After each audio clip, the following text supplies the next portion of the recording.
Sorry from 17 once again. This is my Zoe 2 Extreme Difficulty video walkthrough.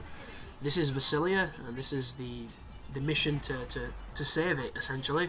And for some reason, I remembered destroying all the survivor buildings, ending the mission, and making it much quicker than normal if you were to kill all the enemies. This is not true, guys. I don't know why I thought that was the case. I was an idiot when I was younger. So what I'm doing now is I'm sabotaging, essentially, getting any kind of decent rank, because I thought it would skip all this, basically. And it doesn't. So this level to me is a bit of a mystery. On the one hand, I'm extremely glad. On the other hand, I'm extremely confused. And what I mean by this is the hardest difficulty on the game. Usually a mission such as this would be an absolute nightmare on the hardest difficulty on a game, because it would have several fail states. It would be a case of when the survivors dropped too low, you would fail. If the levs got destroyed too much, you would fail. If you didn't, kiss the dick of the commanding officer, you would fail. There's usually a bunch of real arbitrary rules you have to abide that make these sections on the harder difficulties extremely difficult. This is not the case. You would have to work hard to die on this section, and I actually try to die on this section, because when I destroy every building and it doesn't end the mission, I think to myself, Jesus Christ, what have I just done, essentially? Aside from the really nice explosions, I've just sabotaged everything, and I flew as close as I could to some of the spiders to try and get them to kill me, but they were so preoccupied on killing the buildings, they wouldn't kill me. So instead of restarting and actually getting a decent run of this mission, I just killed the spiders and got on with it.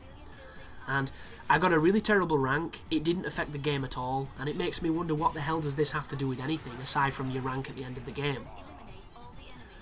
The only thing I can think of is maybe if you get a higher rank, do you get more experience? Could I have maybe leveled up? I honestly don't know. And one of the reasons I don't know is because this game, as interesting and as awesome as it is not covered all that much on YouTube and things. Like, when I did the Metal Gear Solid 2 guide, every time I got to a boss who was kicking my ass because my strategies weren't working, there was 7 million different speedrun videos that showed you a whole bunch of different loops for the bosses. So it was one of those experiences. For instance, I didn't know about the vamp loop before I made that guide. I got to vamp, I used my strategy, and he was beating me up.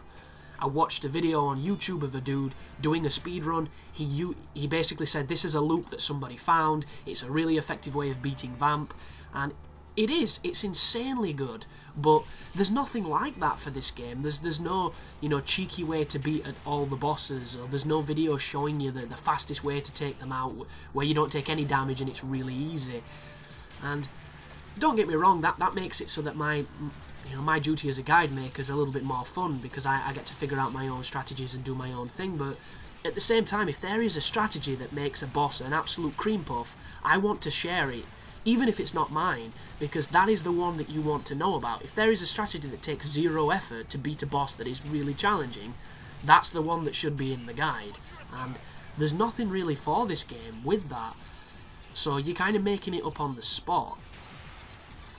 And it definitely makes it a different experience, because a lot of games, for instance, first-person shooters and things of that nature, if you've played one first-person shooter, you've played them all, because they're all generically the same, and they're the same fundamentally, which is the most important factor, which is literally put something between you and the enemy so that they don't get to shoot you, and shoot them first. You want to generally aim for the face or the chest, and you want to generally not get shot. That is it. That is all it takes. There's no magical way to get through a first-person shooter any better than literally the war of attrition, using cover, regenerating life, shooting in the face. And the only people that think there's strategy to that are people that aren't good at that. And I get numerous comments on walkthroughs I've done for first-person shooters where people are asking me to talk about the game, talk about what I'm doing. How can I talk about what I'm doing when, to me, it's just nature? Like, the stuff in first-person shooters, to me, is easy. And it's not because I'm brilliant at first-person shooters, it's just because once you understand the laws, you understand how to break them. And that's what makes those games very doable. And the only time you get a truly challenging moment is a bad checkpoint. And yet they want me to put strategy into something that I don't think needs strategy. Like this fight right now, I can't tell you how to fight these stupid spider tank things because they're easy. Because they're idiots. Like, on the very first video, when you're in the Barham spaceship, I can tell you how to fight them there because they're dangerous there. And I struggled because they were hurting me. But if they're not hurting me and I'm not struggling, I'm not committing anything to memory, I'm just doing. And that's the thing that these people don't seem to understand. If I don't struggle with a section on the game, I don't think it's worth talking about. And the reason I don't think it's worth talking about is because it's something that I did without fully needing to know why I did it. And that's the disconnect that you can have with a lot of people because difficulty is subjective. And how hard is it to stay behind cover, shoot a guy in the face and not die in a first-person shooter? Well, that's completely relative to how you're playing. If you're playing it right, it's not that bad. If you're playing it wrong, it's probably the hardest thing in the world. And some people are just fucking dumb. That's literally it. And they get dumb responses and then they get all arsey and shirty and whatever you want to say. But that is the end of the Vascillia mission. I do apologise that I just became a mass murderer, but I thought it skipped the damn thing. So thank you for watching, and you take care now.